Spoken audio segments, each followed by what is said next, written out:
ایسا نہیں ہے۔ الحمدللہ اہل سنہ کا ایک ایک عقیدہ قرآن و سنت سے ثابت ہے۔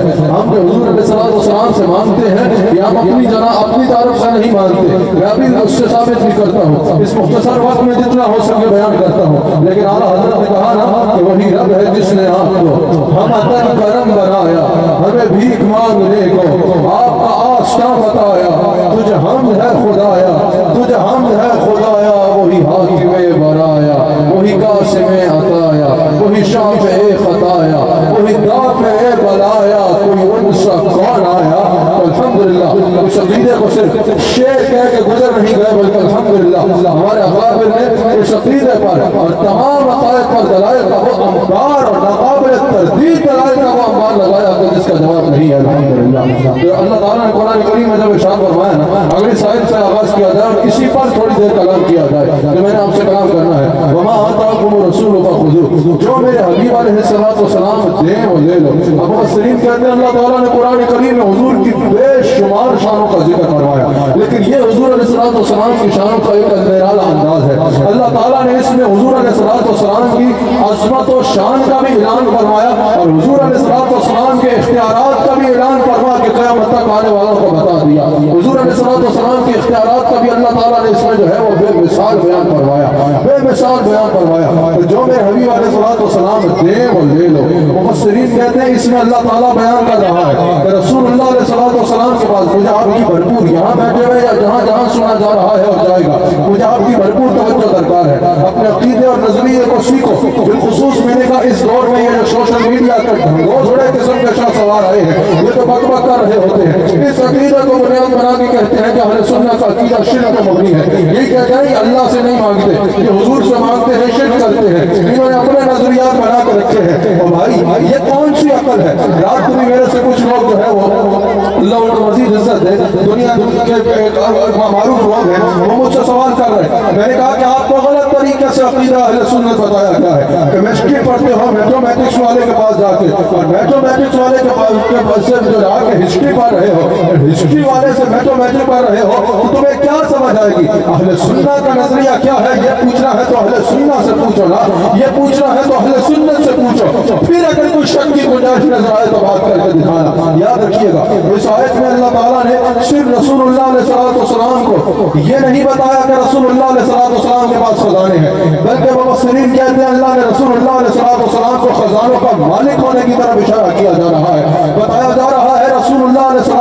اب مثال کے طور پہ میں کسی کے پاس 10,000 روپیہ رکھا دوں، اب اس کی جیب میں 10,000 روپیہ تو ہوگا لیکن اس میں مالک نہ بناؤں اس کو تو 10,000 روپیہ ہونا یا نہ ہونا ایک برابر ہے۔ 10,000 روپے کا بھرم تو اس کی جیب میں نظر آ رہا ہوگا لیکن 10,000 روپیہ پہ بیچارہ 1 روپیہ بھی اپنے اوپر خرچ نہیں کر سکتا، کیوں؟ کیونکہ اس کے پاس رکھایا گیا ہے لیکن مال بھی میرا، پیسہ بھی میرا، اختیار بھی میرا اور اس پر حکم بھی میرا چلے گا۔ میں بتاؤں گا کہ کسی پہ خرچ سکتے ہو یا نہیں کر سکتے، میری اجازت کے بغیر وہ بیچارہ اپنے اوپر بھی 1 روپیہ نہیں کر سکتا، لیکن اگر وہ 10,000 روپے کا مالک بنا دیا جائے تو پھر 10,000 روپے کا بھرم بھی آئے گا، پھر اس کے پاس اختیار ہوگا، وہ اپنے میں خرچہ یا جس میں دل آئے تو رشتہ رہے اس کو پوچھنے کی ضرورت نہیں ہوگی۔ مفسرین کہتے ہیں یہاں اللہ نے حضور علیہ السلام کے مالک ہونے کی طرف اشارہ کیا ہے کہ حضور کے پاس خزانہ اعزازی طور پہ نہیں رکھا ہے، ابھی بھی رکھ لو، جو فلاں معیار میں پورا اتر رہا ہو اس کو دے دینا،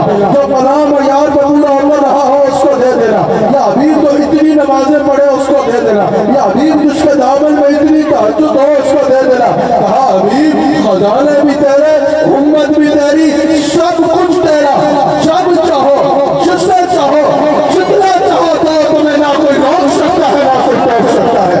یہ نہیں کہا جو پورے روزے رکھ لے اسی کو دینا ہے، روزے رکھنا ضروری ہے، اس میں کوئی ملنگ ڈنڈی مارنے کی نئی صورت نہ نکال لے، نماز روزے کے بغیر چارہ نہیں ہے، فرائض کو پورا کرنا ضروری ہے، لیکن اگر اختیار مصطفیٰ کی بات آئے تو حضور کو اس پہ پابند نہیں کیا گیا کہ تو اس معیار پہ اترے تو دے دینا۔ کہا ابھی چاہے تو کفارے کے ذریعے معاف کرنا، چاہے تو حضرت ابو ہریرہ جس کے راوی ہے اس کے مطابق کوئی آئے یا رسول اللہ روزہ جاتا رہا کھجوریں دینا کہنا خود کھا لے کفارہ بھی ادا ہو جائے گا، پیٹ بھی بھر جائے گا، اللہ بھی راضی ہو جائے گا۔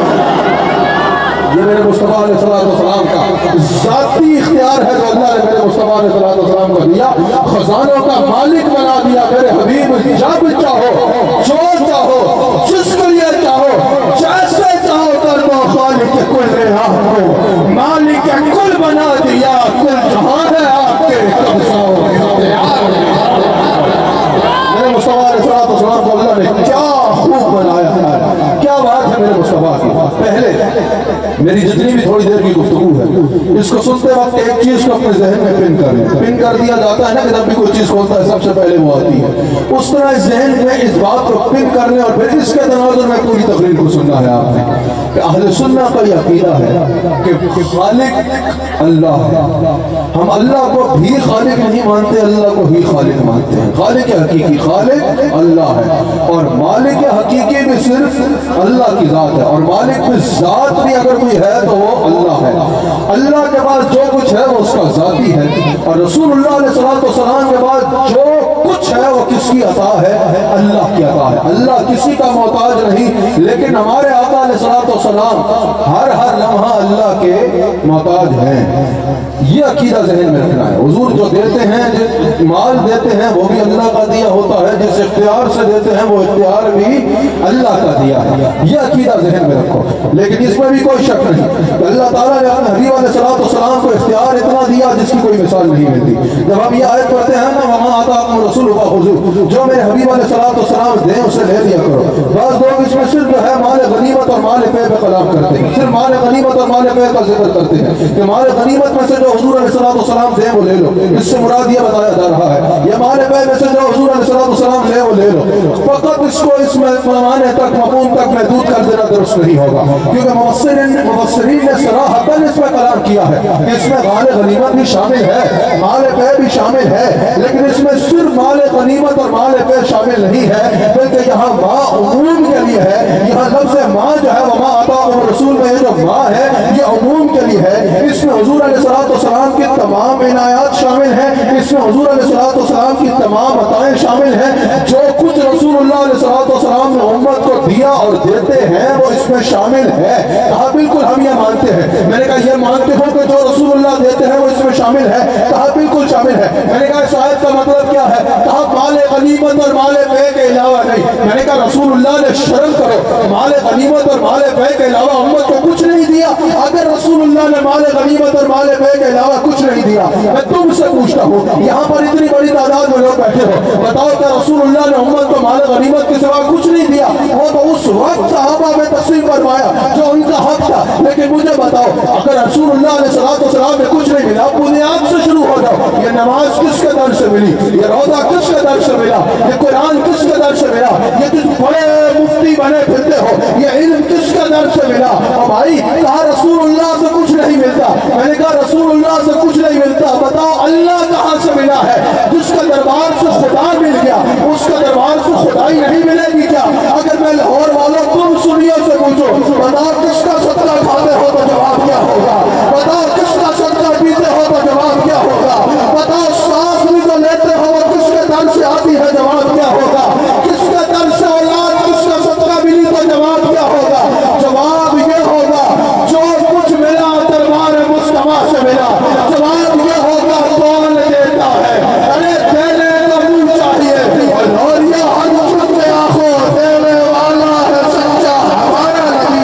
مفسرین کے لیے جو رسول اللہ سے ملتا ہے یہ ماں میں وہ سب کچھ شامل ہے، تو پتہ چلا ماں عموم کے لیے ہے، اس میں ہر عطا شامل ہے۔